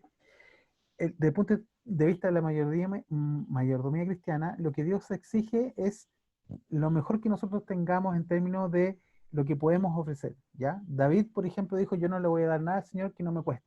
Y por eso compró el campo. ¿Te acuerdas del pasaje? Mm. Y es súper interesante el concepto, digamos, porque en el fondo, si tiene un precio, hay que pagarlo. Si hay que sacrificarse, me sacrifico, porque es para el Señor. Desde ese punto de vista, nosotros ofrecemos lo mejor que tenemos porque es para el Señor. Y ese concepto, ¿cierto?, de la mayordomía es bien interesante porque, en definitiva, ofrecemos aquello que le corresponde al Señor en su sacrificio de alabanza. En el caso de los salmos, por ejemplo, dice que hay que hacerlo con gracia, pero también hay que poner gloria en la alabanza. Hay un salmo que dice, poned gloria en su alabanza. Si tú, pudiendo poner gloria, cantáis desafinado, cantáis como en las wifi, digamos, y no sé, po, te reís mientras estáis, o así acordes al lote, o tú haces con tu actividad que la gente se desconcentre de su actividad durante la oración, estás pecando. Porque tú, pudiendo hacerlo bien, no lo haces bien. Es un pecado por omisión, en definitiva. ¿Ya? Entonces, en definitiva, tu llamado es hacer bien lo que tú tienes que hacer para que el resto de la iglesia haga bien lo que tenga que hacer. En este caso de los músicos, yo por esa razón, cuando estaba a cargo del Ministerio de Alabanza, porque dirigí la alabanza de algún tipo de mi iglesia, yo ponía como uno de los elementos mínimos tener oído musical. Si la persona no tenía oído musical y no sabía distinguir, digamos, y yo le hacía un dictado melódico y la persona no era capaz de repetirlo, le decía, hermano, el Señor no te está llamando, la música no te sienta mal por eso. Porque si la persona está adelante, digamos, desafinado y desafinando el resto, no está haciendo las cosas para la gloria del Señor. Entonces, en ese sentido, yo no tengo problema en poner ese tipo de diferencia. Llegamos al caso de Manuel, digamos, si algún hermano tiene un llamado a la obra social, abramos las puertas para la ayuda social, ¿por qué no? Pues es un llamado ministerial, digamos, y que vaya la mayor cantidad de personas y que cada uno de nosotros, en la medida de cómo haya prosperado, ¿cierto? Aparte para ofrendar para esa causa, etcétera, para la causa misionera lo mismo, etcétera, en la medida de la prosperidad de cada uno, obviamente, para no poner en detrimento a nuestra familia, digamos. Sin embargo, lo que hace el pastor Miguel Mendoza, digamos, ayuda a la gente que está con problemas de drogas, niñas embarazadas, etcétera, O sea, el número de potenciales ayudas sociales es enorme, digamos. Por lo tanto, las iglesias pequeñas van a tener aquí un desafío gigante.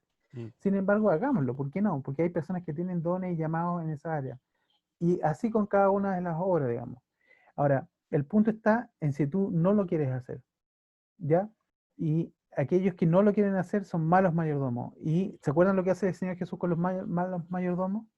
El mayordomo infiel, el Señor lo desecha, digamos, porque fue malo, digamos, y le dice siervo malo, porque pudiendo hacer un bien, no lo hizo. Y en definitiva, el llamado y la exhortación en ese sentido a todos nosotros, a cada uno de nosotros es, si el Señor nos da una operación, un don o un ministerio para llevarlo adelante, esa es una obra del Espíritu, y nosotros tenemos que hacer que sea perseverada, ¿cierto? Porque el Señor nos persevera para que también sea un acto de perseverancia en nosotros y rinda el fruto que el Señor espera.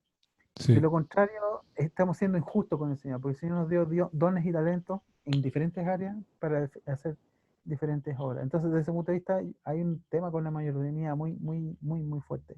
Y podríamos ser juzgados por eso, digamos. Al punto que es posible que no perdamos nuestra salvación, pero sí perdamos todo nuestro ministerio, por ejemplo. Es posible que un pastor pierda todo por desobedecer al Señor y el Señor lo juzgue por esa causa. Perfectamente. Le pasa a los músicos, a los pastores.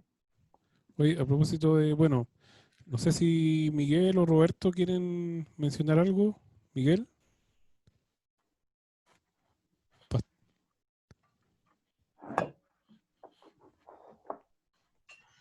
Hola chicos, Hola. no, mira, ha estado bien mala la comunicación, Sí, sí, te has desconectado. horrible, pero sí, voy a tener que escucharlo de nuevo, no, no sé quién ganó, Colo-Colo, la U, pero no. Ya, no, Los antinovianos. claro. No, todos Pero, nos volvimos todos arminianos ya con este. ya.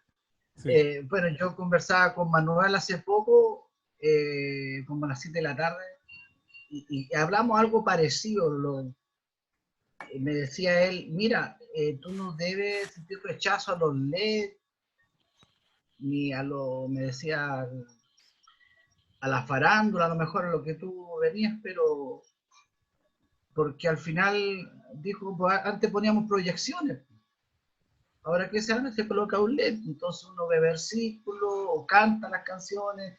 Ahora, si no hay fruto, o sea, tenemos todo eso, pero no estamos predicando el evangelio del reino, está mal. Entonces, igual fue como un consejo sabio lo que él me dio, porque yo estaba así, con eso ya estaba así, no quería saber nada de eso, yo no, porque es mucho lucho, pero al final poca palabra, eh, o sea, lo que sabemos, todo perjudica lo que decimos desde el púlpito y por eso la congregación es así, o sea, es lo que predicamos nosotros arriba. Entonces, al final, esa es la congregación que tenemos, está preocupado de los resultados, pero no del fruto. Y hemos llegado a amar las cosas que son temporales, que las cosas eternas. Y el domingo hablaba de esto y un poco de que será quitado, pero en el griego, no sé qué tú dices, Andrés, pero dice será levantado en el griego. Y está en la versión, la que tú nos diste, la versión textualizada, dice lo mismo. Ya. Claro, es cuando se cae la uva, está abajo en el suelo, va el dueño de la viña, levanta el racimo y lo pone arriba para que le dé sol. Dice que eso significa, o sea, los tres tipos de ramas. Interesante, súper interesante. Los tres tipos de ramas, la rama infructífera, gente que no da fruto, pero aún así son salvos. Sí. Entonces son infructuosas, hay otras, pero Dios tiene que presionar con alguna otra forma para que dé fruto. A lo mejor poquito, otros dan, bueno, 30, 60, otros 100. Bien, sí, pues. Y no sé si algo tienes que corregirme, pero No, todo lo contrario, digamos. completamente de acuerdo. Y una sola recomendación, pastor, y que ya se la hice a Julio, digamos. No sé si usted tiene la Biblia E-Sword, eSword, que se llama en inglés. ¿La conoce? No, acá Ya. tengo una en Mormones, dice, pero Sí, no, esos hermanos son de otros No, esos planetas. son de otros. no, Sí, no la tengo. no, O pero le capaz voy a que pedir, la tenga dentro de la, capaz que la tenga dentro. le voy a pedir a No, Julio, sí, si tú te puedes contactar con él después internamente para para el hacerle la PC. recomendación. Sí. Es para el Exactamente. PC, no para el teléfono. Sí. Ah, el que Porque, estábamos hablando el otro día. Sí, ahora vamos a hacerlo bien, lo vamos a instalar para que se qué instruya maravilloso. para que se instruya en la palabra, Pastor Miguel Ángel, Sí, eh, para que Dios le dé amén. le dé Sí, sabiduría. Va a terminar hablando en lengua ahí el sí. pastor. Oye, ahí está la Biblia, está en Rapa Nui, así que sí. Roberto, ¿quiere agregar algo? Hola, hola a todos, ¿cómo están? Hola.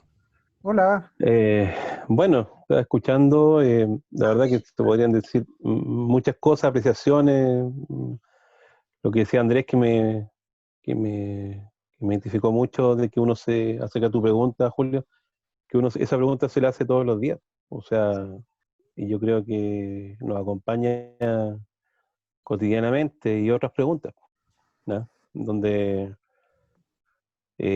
uno sabe que ama al Señor y todo, pero que puede dar más, digamos, agarrado de él, obviamente, ya no por uno mismo. Entendemos que él es el que nos acompaña y nos da la fuerza, ¿no es cierto? Y él, ¿no es cierto?, hace que demos fruto.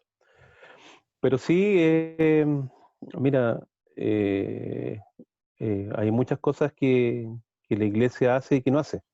¿Ah? Y que yo creo que también, y lo hemos comentado otras veces, en la vida cotidiana, ¿no es cierto? El Señor se manifiesta también en pequeñas y grandes cosas, ¿ya? Em, y increíble cómo puedes también llevar al Señor Jesucristo a través de pequeñas acciones, obviamente en humildad y haciéndolo resplandecer a Él, y muchas veces sin siquiera nombrarlo, pero la gente de alguna u otra manera lo identifica. Ya, yo creo que a todos nos ha pasado alguna vez.